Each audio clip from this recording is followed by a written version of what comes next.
Okay, welcome everybody. My name is Angela Canales. I am a core member of the Best Outcomes Hub, the first Participatory Defense Hub in Philadelphia.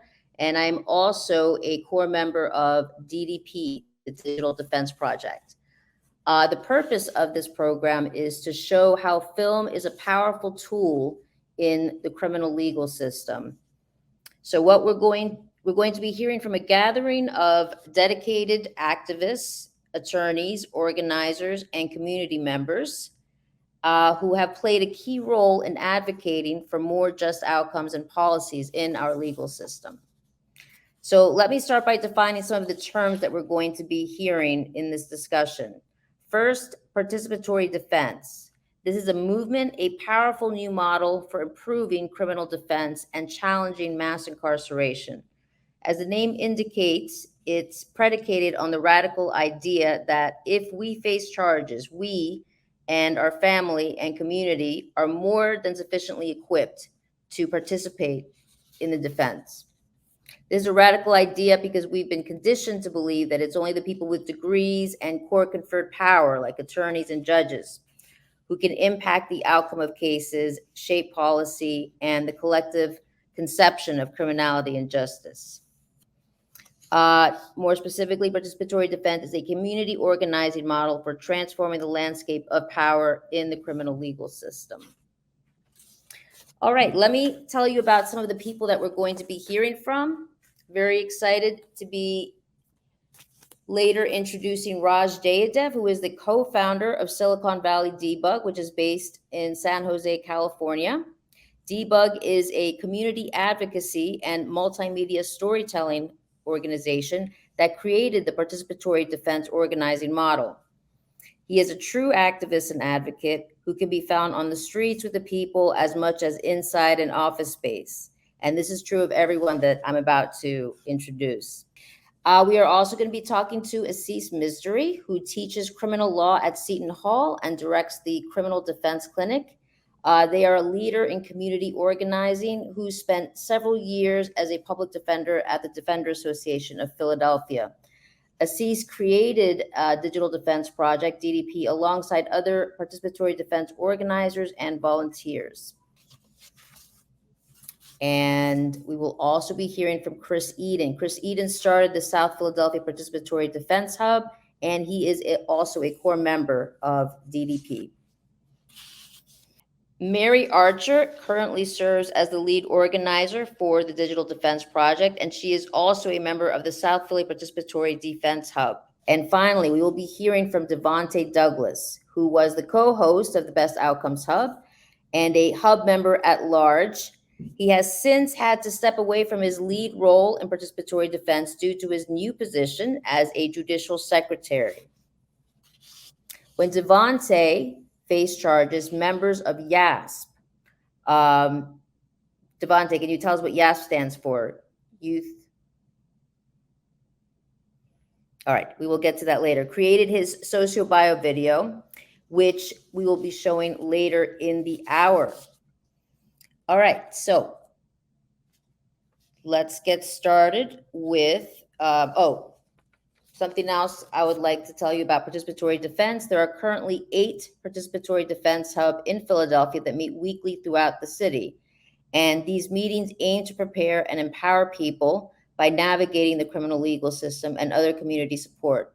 The support comes in many forms, including understanding the legal system, communicating with attorneys, providing in-person court support, and writing character letters, and creating socio-bio videos for people facing charges.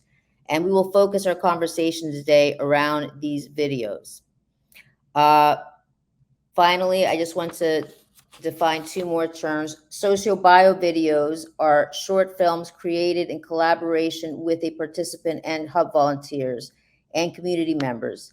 And what they do is they provide a humanizing inside look into the life of the person facing charges to paint a picture of who they are outside of the charges that they're facing. Sociobiography videos serve as a tool of advocacy to achieve the best possible legal outcome and are shown to various stakeholders in the legal system, including the district attorney, judges, probation officers, and any other relevant parties.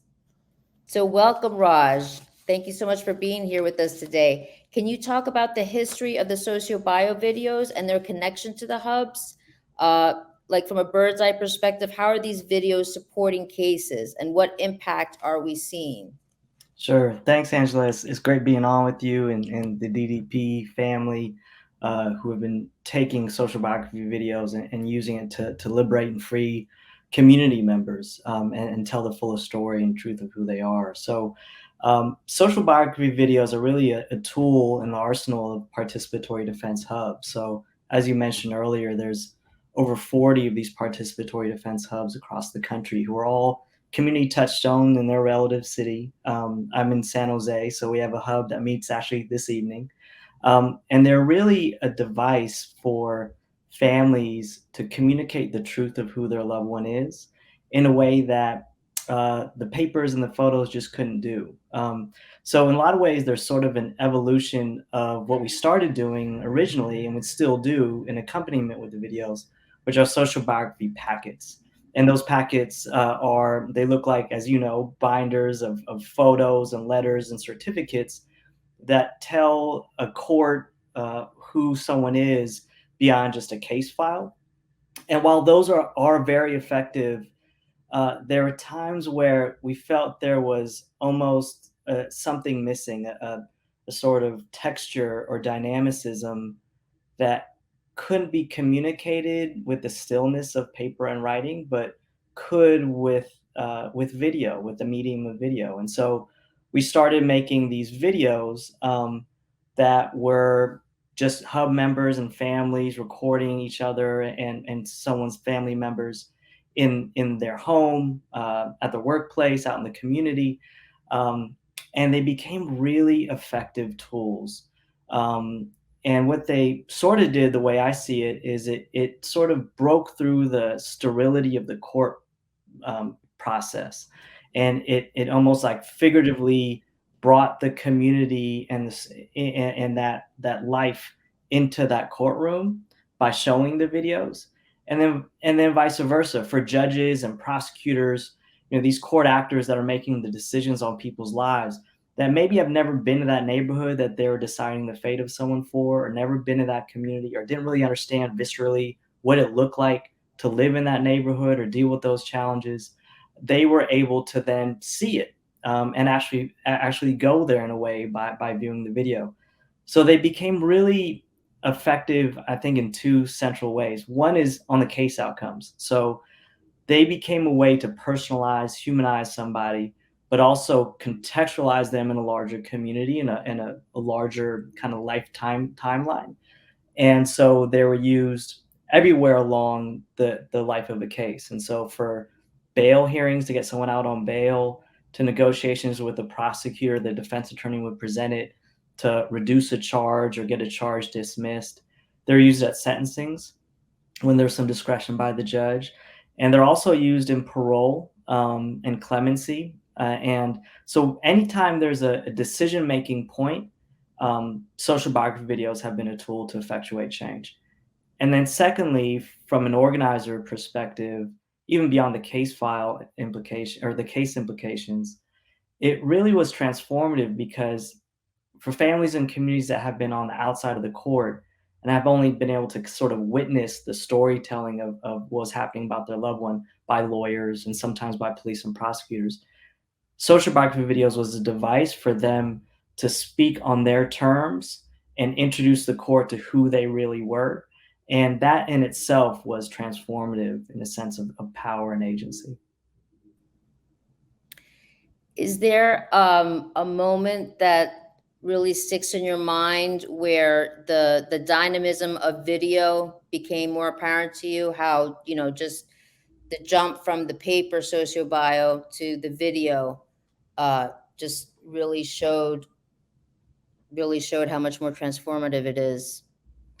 Well, I think that the piece that always moves me, outside of just helping families produce these, because it is such a special thing for people to be able to talk about their childhood, or speaking with someone's mom in the kids room, talking about the future that they're aiming for, um, or going with someone on their way to work and talking about their day. Like, all that's really special. But what always is so moving and undeniable is when they play the video in court. They'll wheel out a projector, or they'll have something there, and the defense attorney in closing, or part of their sentencing hearing will say, I want to show this video. And the thing that's always so striking is, a lot of times these videos are made for people that are currently incarcerated. They're held pre-trial through the duration of their adjudication. And so it's the first time that they're seeing the video sometimes themselves, like the finished product.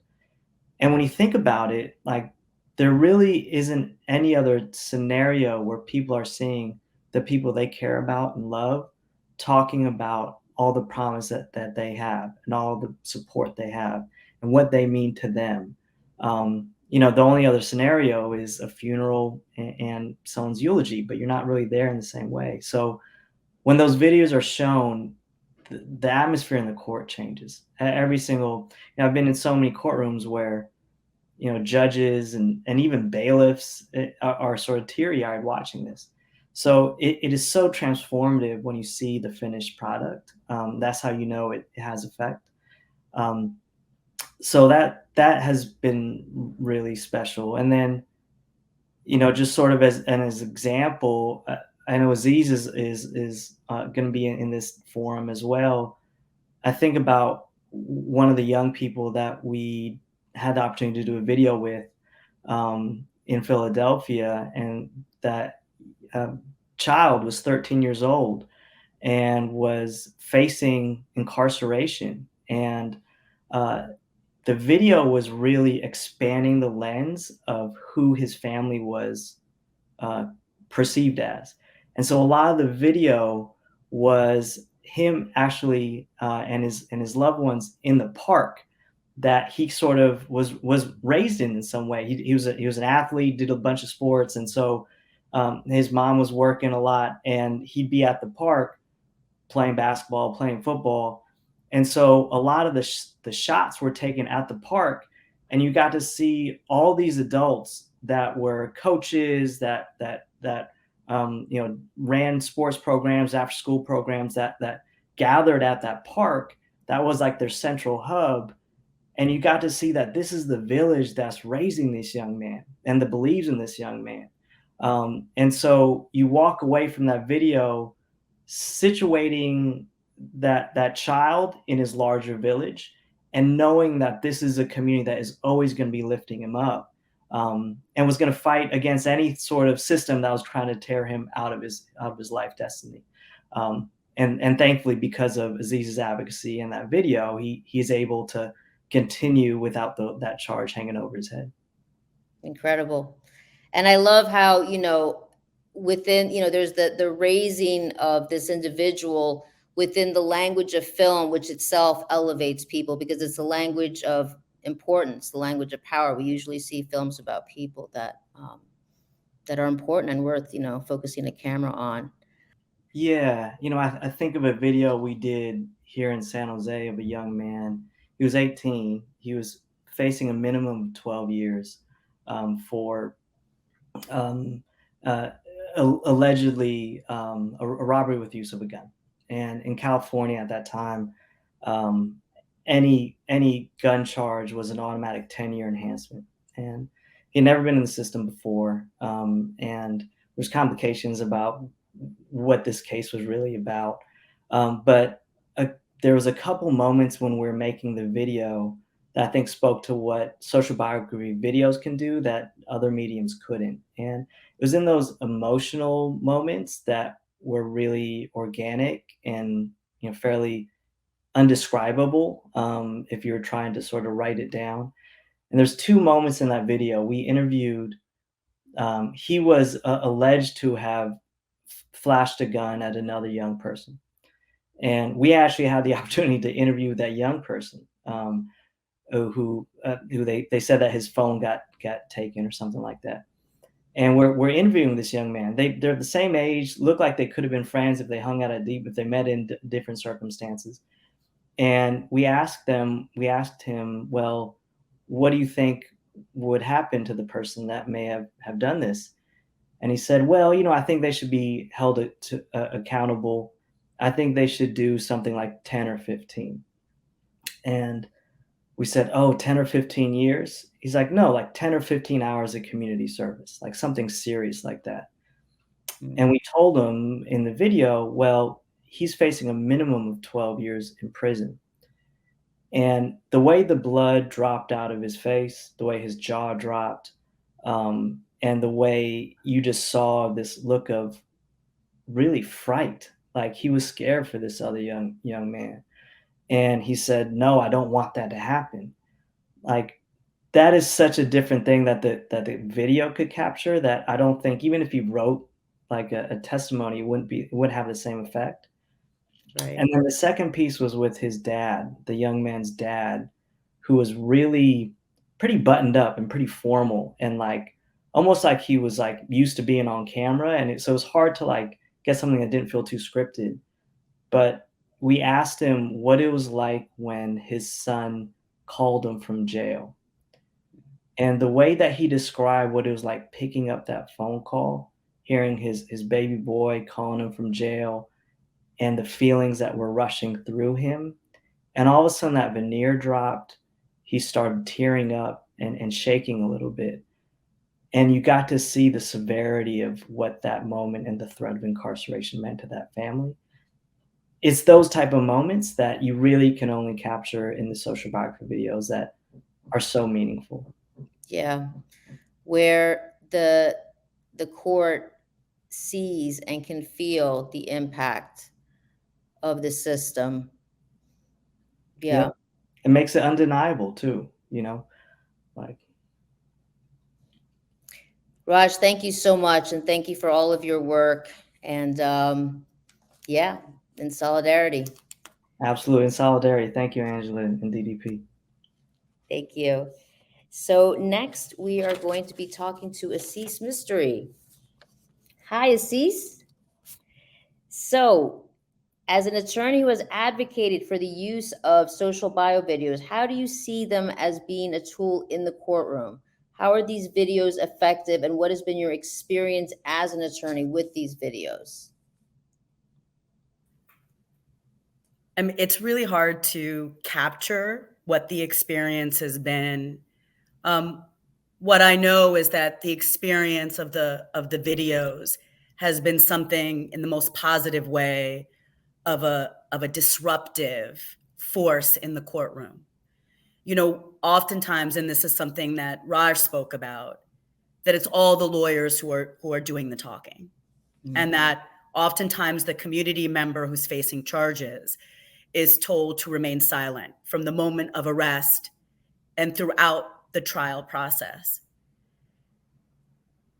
Same thing with community members' families, their loved ones, and members of their communities. And what the socio-bio videos do is they create a space where a community member who's told to be silent from the point of arrest throughout can speak and can share their own story alongside loved ones and other members of their community, and a narrative that is outside of the narrative that is being presented within the case file, a narrative that is written by law enforcement officials, detectives, or witnesses who are coming forward, who are complaining witnesses or alleging harm.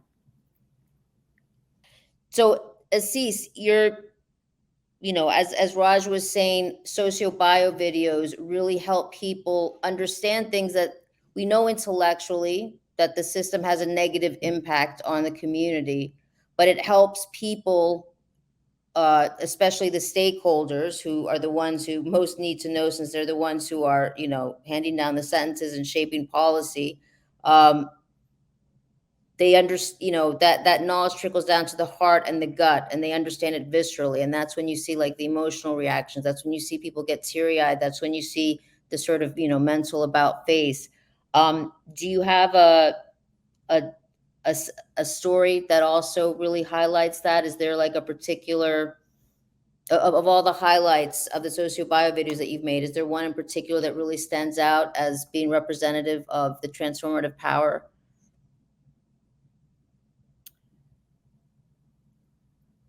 You know, I can think of one of them, which was a socio-bio video that I worked on. And I was not representing on the case. It was another defender who was representing on the case. Mary and I had traveled, Mary Archer, who everyone will hear from, who is now a lead organizer at the Digital Defense Project. We went out of state to film someone's brother. And it was the first time that the community member was arrested and was facing charges. And she was facing a very serious charge. And I remember that when we got to his home, we met his wife. I think his two teenagers were out of the house. And when we walked in, the first thing that we encountered were like photos of the community member and then newspaper clips. There was a very significant event that happened in the community member's life. That was when she was young, when she was, I think, in middle school. And it involved the passing of her parent. And it was within the newspapers. It was in the newspapers. It was a shooting. And we didn't start the video right away. We had a conversation, I think, for a good, probably over a half an hour to 45 minutes at his dining room table. And I remember we got to a question about what he would say to the judge if there was one thing that he could say to that judge. And I can tell you that there is no way that he would have, and he's someone who works within the system in a capacity in the larger criminal legal system. And I know for a fact that there was no way that he would have said that in a courtroom. And I think when Raj discusses the sterility of the courtroom, it's not just a sterility, but the coercive power of its decorum, which constrains community voices, because it's a place for prosecution, defense, and judges to speak, and to speak in the legalese, this kind of obscure language of the law that nearly 75% of the people sitting in the room, and during my first year of practice, I spent half the time figuring out what was going on and what was being said in a courtroom. And so what the social biography videos do is it not only transports community voices into a courtroom space, but it creates an environment that film can, when you go to someone's house, when you go to their living room, when you have a conversation, it transports judges and prosecutors right into their community, right into the kitchen of the brother, in the living room of the uncle, in the front porch of the grandmother. And I think when you're in those spaces, the conversation about the community member is different. And you're in a system that ruthlessly de-individuates community members who are facing charges. And to counter that, you need something that individuates just as ruthlessly as the system de-individuates. And that's what the socio-bio videos do, that you couldn't possibly do within the procedures or the protocols of the courtroom. Yeah, and I think that's an example of a social biography video where it's a kind of advocacy that not a single attorney can do or should do. And yet the groups of people, the pastors, the imams, the brothers, the sisters, these groups are discounted for bias in the court system rather than being embraced for their insight. And that's what sociobiography videos do. They embrace their insight into the community member, and they bring that into a courtroom, and they counter the the system discounting their own voices for bias. All too many community members who are facing charges, they need their teachers, their pastors, filmmakers, artists, and dramaturgs more than they need lawyers. And because our current system supplies lawyers, our incentives are always to suppress these kind of individual details. And I think that this is in no small part why our prisons and jails are filled with the masses whom the system and most of the American public deem as utterly faceless. Yeah. And this is something that connects directly to how we've seen mass incarceration develop. So I just wanted to add that to what to my answer to that question. Yeah, no, that's definitely very important because the system definitely takes advantage of the out of sight, out of mind psychology. And, as Brian Stevenson says, it's through proximity that that sense of urgency is really created when we actually see and feel what people are going through. The last, Assis, since you're an attorney, I just wanted to get an idea. What has been some of the responses of other attorneys, like positive and or negative, or some of the resistance and or some of the positive responses to socio-bio videos?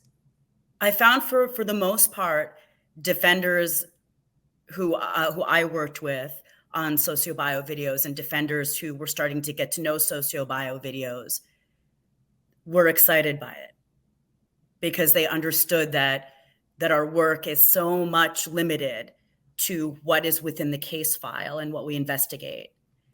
I think also sometimes that there's a fear.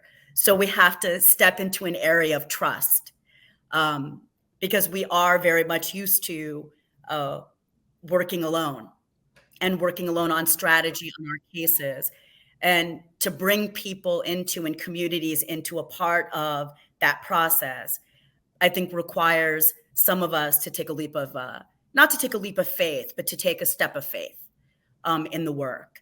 And requires us also to cede control that maybe we necessarily shouldn't have in that part of the process.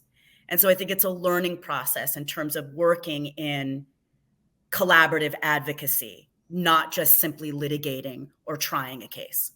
Mm-hmm. Assis, I do have one more question, I promise.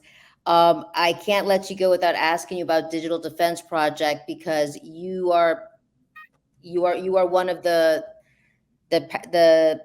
creators of Digital Defense Project. You brought it to Philadelphia, so I just wanted to hear more about what was, how did you conceive of it? How did you go about it? How did it come to be? Well, it was created by a group of participatory defense organizers and myself. And it was something that was just, we were at the reentry summit. We had just finished, or we were in the midst of working on the socio-bio video that Raj had mentioned for a 13-year-old who was facing charges in the delinquency courts. Or we were in the midst of our advocacy inside and outside the courtroom for this young person. And I remember that Philly Cam had a table that was right there. And I saw Nasha Taylor, who's the community engagement director at Philly Cam. And I just walked up and I remember just asking, have you ever heard of socio-bio videos? And she said, no. And I said, well, I'm wondering, maybe there's a way that we can work together. And then I told Nasha about the socio-bio videos. And that's how it all started at the reentry summit. And I remember going to the participatory defense organizers and saying, hey, do you think that this is a good idea for us to work with Philly Cam? And we had just maybe done a handful of socio-bio videos.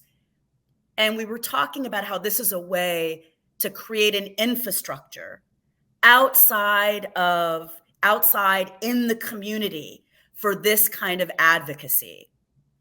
And that's how it all started. Incredible. Yeah, I do remember, I couldn't hear everything you were saying, but just watching that electricity, two great minds exchanging ideas. Assis, thank you so much for your time. Thank you, Angela. Okay, next we're going to be talking to Chris Eden and Mary Archer, both, Mary is the leader of DDP, and Chris Eden is a core member, and both of you are also core members of the South Philly Participatory Defense Hub.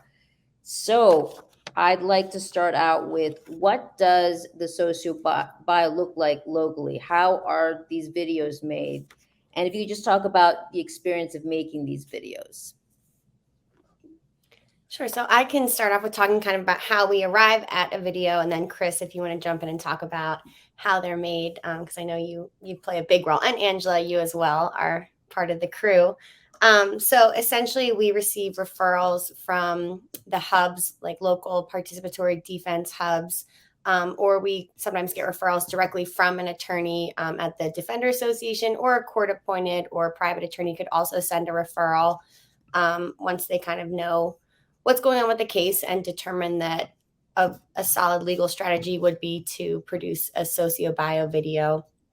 And, the first thing that we do in the process is sit down with the attorney and get a clear picture of, what's going on here, what is the end goal, what stage in the legal process are we at, and kind of strategize backwards planning. Here's the outcome we want. What do we need to get there? What are the themes we want to focus on?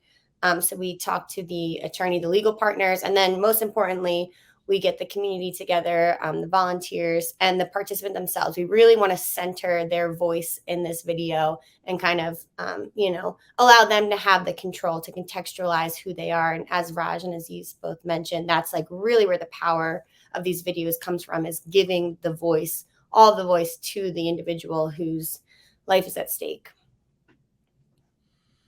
Yeah, as I was sitting here thinking, I was like, I was just thinking about the importance and all of that of the relational component of this. Like, the people in our network are the folks that reach out to us. Like, I'm part of one of the 8 hubs. A lot of the referrals don't necessarily come from inside our hub, but it's through that relational network that we have. Which is like, I think the importance for that for me is that oftentimes it's really that the strength of that connection that someone has made to one of our hubs that like really allows them to have any trust with me and whoever else comes along to do the filming. Like, we're someone they know and trust knows and trusts. And do you have any favorite stories of creating a socio-bio video where maybe something came together, you learned something new about the case, or you just had that sort of that special moment that you couldn't have had if it was simply, just somebody writing a letter, or but yeah, just some of the things that come up, just like in the interview, whether or not they make it to the actual film. I do. As I've been sitting here thinking, and this is when, Angela, that you and I were working on together for a young man a few years ago. Actually, Mary, you were also part of this project. But this young man, his charges threatened to take him out as like one of the breadwinners for him and his kids. And one of the things that we were able to highlight in the video is this relationship he had. He had a couple of kids with 2 different mothers, and we were able to really spotlight their shared partnership. Like, he was still like he was with a new partner, but like the old partner who he had a kid with, like, they were all really connected in like a beautiful way that showed up incredibly well in the conversation that the three of them had, and that the kids had about their dad. Something that would be very hard in a different medium to capture in the same way. I wanted to ask you, do you see the role of sociobiovids expanding to something more in terms of changing the landscape of power, of actually like making changes in policy? Yeah, that's actually one of the goals as we hope to expand and recruit new members and kind of gain momentum. We'd like to expand to create media around larger community issues, policy related issues. We recently started working on a project called the 57 Blocks Project, Hope for Racial Justice in the Community, Office, and Courtroom. It's an initiative that's a collaboration with some folks at the Defender Association and the city's 57 Blocks Coalition. And essentially, it highlights really high levels of gun violence on specific blocks in the city of Philadelphia. And the hope is that we capture similarly the stories, the ground, on the ground, the surface level, or below the surface, capture the stories and experiences of the people on the blocks, not just the statistics, not just the headlines in the news, but what it's like to be in those areas, what it's looked like in the past, where the disinvestment has come from, where the rise in violence has occurred. And the hope is that we show this video to anyone that will view it, but a few different goals would be as a training tool for individuals at Defender. I know a lot of these neighborhoods are where clients they represent reside. And so it would allow them to kind of practice from a position of proximity to their clients and shed light on their experience and kind of what's going on with them.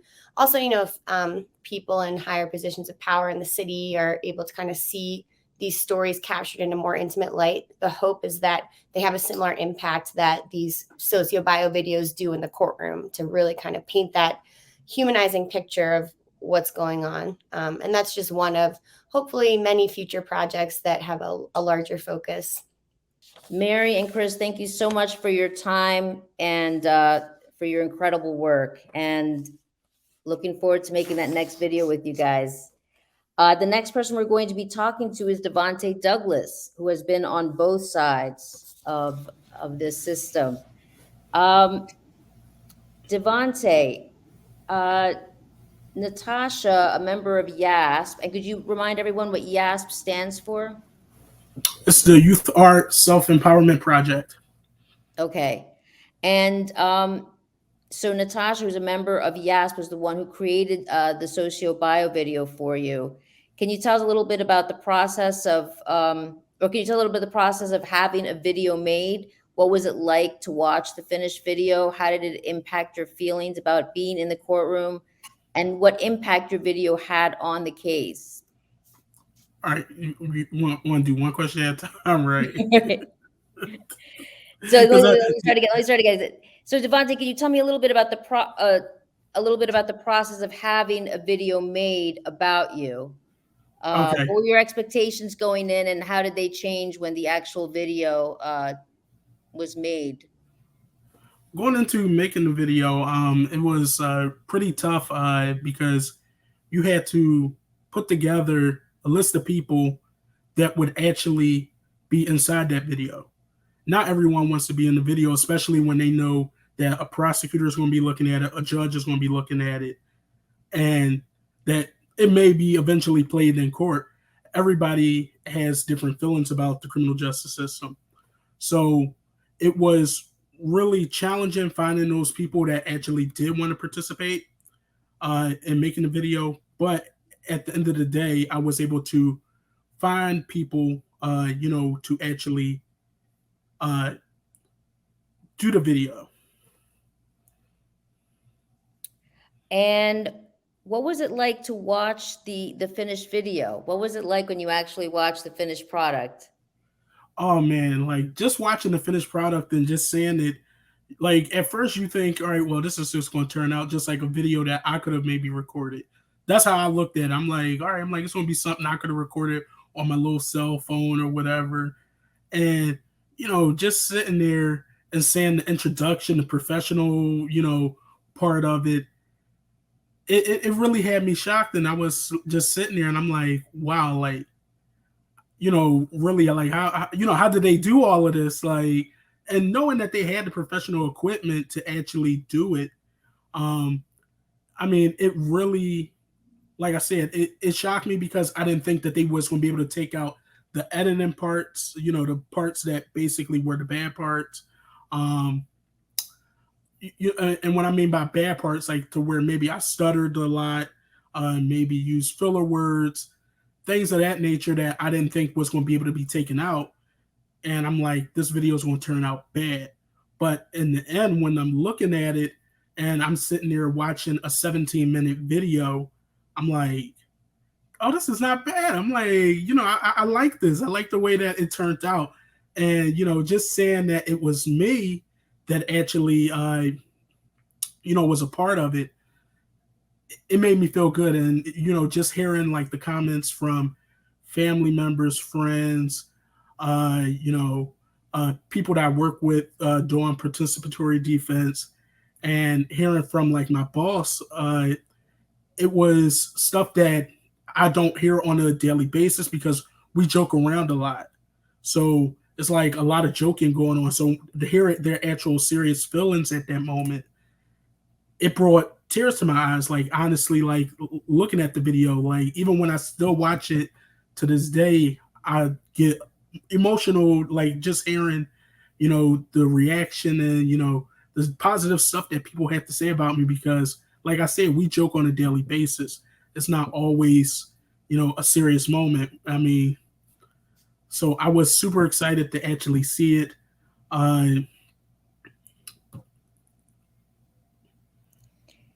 So Devonte, you've given us permission to actually show the video. Before we turn it on, is there anything that you wanted to say? Is there a certain part that you wanted to highlight as, or do you just want to let it speak for itself? So one thing I want to say about the video is when the day of filming, I was at work, working at Mothers in Charge. I was walking into the office and, getting ready to start my day. And one of the anger management people that you may see in the video that I actually give a hug to happened to walk in there that day and say, "Hey, I remember that you gave me my certificate for anger management. You printed it out. Are you able to do that today?" And I'm like it was really shocking because it was like, what's the coincidence that actually you showed up the day that I'm about to start, recording, my video, for my case that I have going on. So it was really shocking, like just to see that actually happen. And I asked her permission. I said, "Hey," I said, "do you mind if I actually get, a B-roll shot of you so, like they could see the work that I do every day?" And of course, she said yes, that she would give me permission.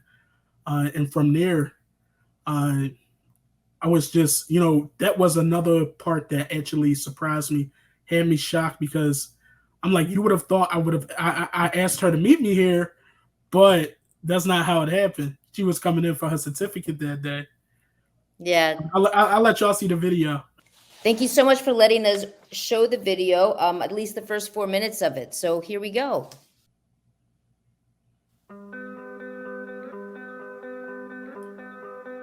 My name is Devonte Douglas, and I am currently working on my nonprofit called Kings Saving Kings and Queens. And I also worked with Mothers in Charge with Participatory Defense.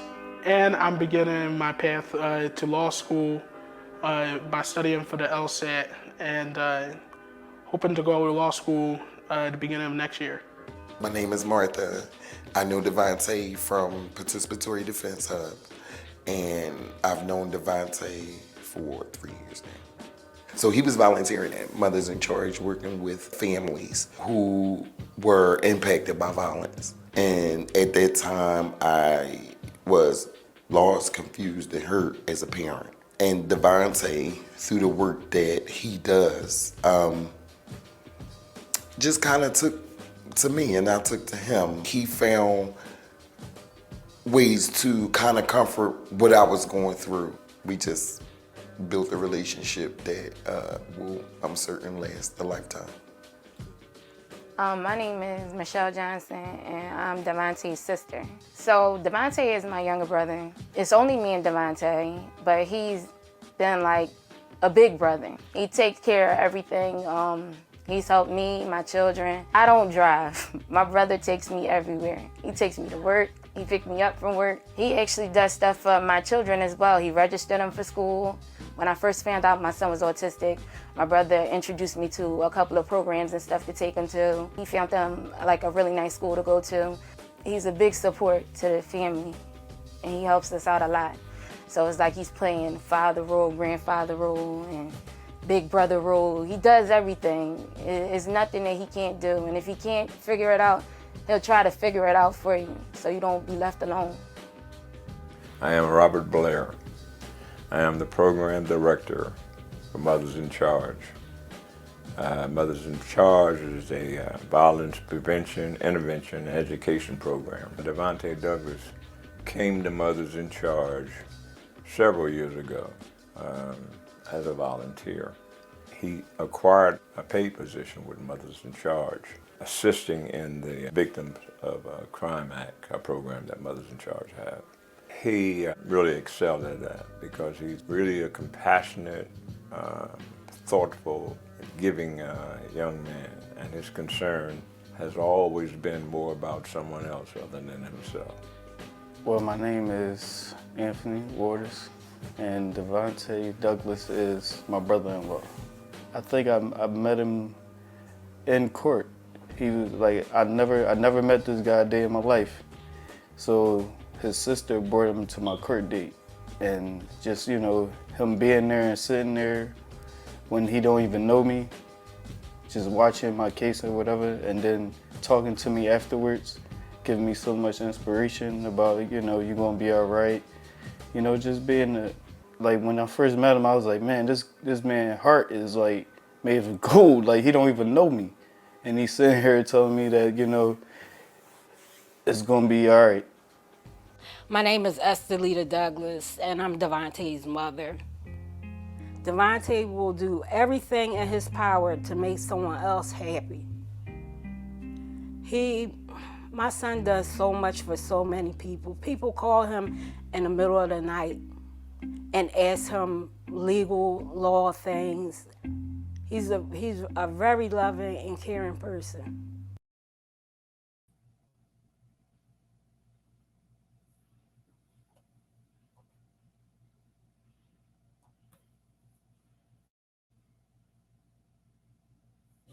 Wait, Angela, you're muted. If we can just go back to coming out of the video. I've watched that video a few times, and it still really gets me every time too. So I can only imagine what it's like for you to watch it. I mean, we just don't have enough moments in life where, you know, we really talk from the heart to each other. So yeah, that is really powerful. Devontae, I wanted to ask you, how did that socio-bio video impact your feelings about being in the courtroom? And what effect did it have on your case? You can answer either question or both. Okay. So when my case first started, you know, taking, you know, the process that it did, the first thing that the Attorney General offered me was basically 7 years of probation. And then, you know, as my attorney, he kept negotiating. He like, nah, you know, this is first time.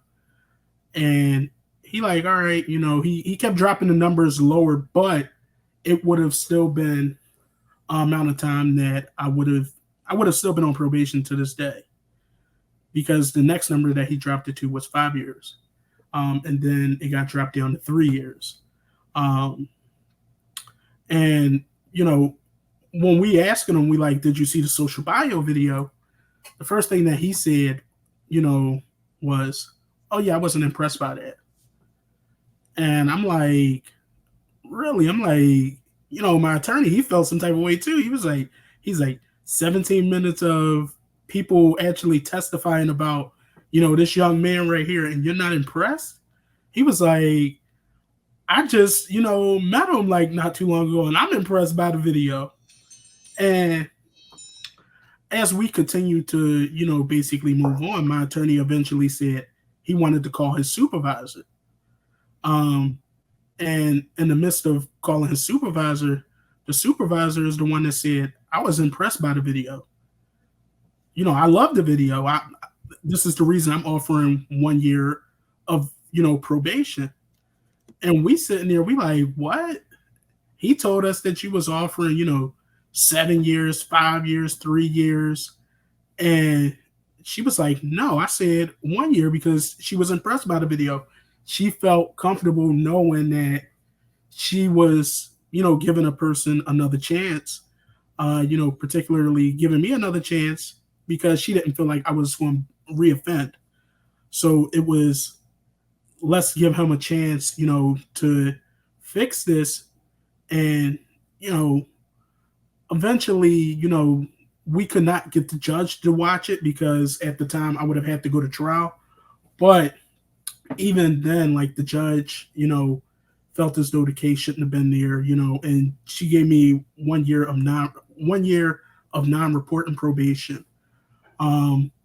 But it just felt good knowing that, everyone, that was a part of it actually was able to see a positive outcome because, hearing 7 years of probation, 5 years of probation, 3 years of probation, and knowing that I could still be on probation to this day was, really, scary to me because, I've seen people that literally done little things on probation and would get violated and it sends them back, sends them to prison. And that was my fear right there that, I could have been sent, to prison for something, that was so minor, that, the prosecuting agency had the chance to actually say that they didn't feel, that I was going to reoffend. And it was a good thing that my attorney actually did reach out to his supervisor to find out this wasn't the resolution that she approved, the 7 years of probation. Because it was like, scary at first, but knowing that she accepted the video, she loved the video, made it even better. And it definitely, I believe, made a huge impact, on them, giving me an offer of 1 year non-reporting probation. Yeah. Devontae, thank you so much for allowing us to show that video. It's really, really powerful. And again, the two members of YASP who worked on it primarily were Natasha. Could you tell us the names? So Natasha Carol Cohen, or I'm just gonna say Natasha, and William from YASP. They worked on the video. And I want to bring up another point. During the entire time that, I was actually doing the video and, while they were interviewing me, it became emotional because Natasha and Will basically went off camera at first. And, they was like, all right, we're done for the day. And then he was like, matter of fact, Will said, matter of fact, we're not done. And he was like, I got a few more questions for you. And the questions that he asked me was in regards to my grandparents who had passed away. And at that point, it became, really emotional to where, I actually, I felt myself, fighting back the tears, but it was like I couldn't, fight them back no longer, especially, everything that I've been through the past couple of years. And, the questions that he started bringing up just was like really powerful. And I think I wouldn't have never really expressed, the answers to those questions had he not asked me the questions. So he definitely, he went deep into, the issues, the questions that he felt as though should be in the social bio video. And, I'm glad that he actually did do that. Incredible. Devonta, you've been really generous with your time. I just have one more question. So you had a socio bio video made about you, and you also make socio bio videos for other people. So can you tell me a little bit about how having one made about you has influenced you as the actual filmmaker? So, like I said, like going back to, asking those deep questions, I think that's where it really, these social bio videos will really play a factor, especially when we are, giving these to, prosecutors, judges, juries, whoever's going to look at it, they need to know like the real pain behind, what actually drove you to actually having a criminal case, or, what actually got you to this point. And I think had Will not asked me, you know, those difficult questions when he did, I don't think that my social bio video would have been, powerful how it was.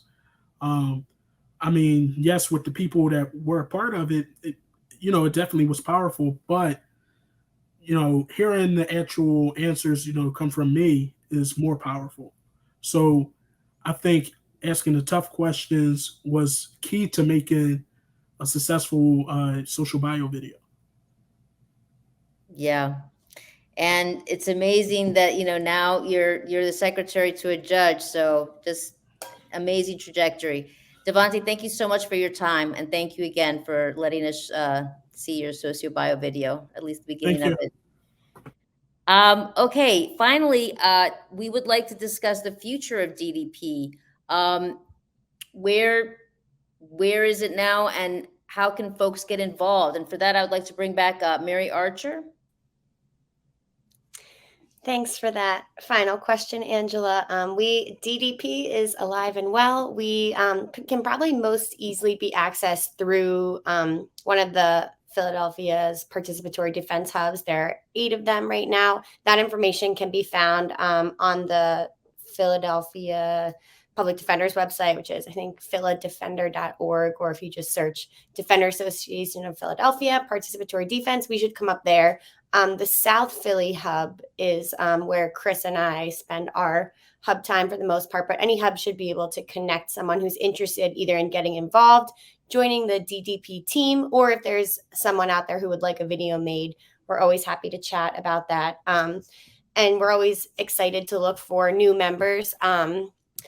Specifically, I want to just shout out PhillyCam because, our work in DDP is guided by the experience and the power of those most impacted by the criminal legal system, those in the community at the forefront.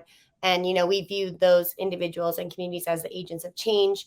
And through that, we like to promote kind of accessibility and inclusion into this work. And PhillyCam has made that so possible through offering their support, trainings, tech equipment, lending equipment to us, just being there to support us through helping prep for an interview, guide us through storytelling, helping us with the tech side of editing, everything, every step of the way. They've made it really, really accessible and helped us stay true to our mission of being really participant centered in that way. So shout out to PhillyCam. Chris also reminded me there is a website, participatorydefense.org, that you can go to find the Philadelphia chapters of the hubs. And, we'd love to connect. Excellent. Thank you so much. Definitely exciting, transformative work. We are a society that is obsessed with image, but it's really wonderful to see those images and those messages used for good, and to really change people's hearts and change people's minds, and change policy. Thank you, everybody who came today and shared your stories. And please, if you liked what you heard, please get in touch and get involved. We definitely would like to recruit more people. The more people we recruit, the more films we can make. Thank you.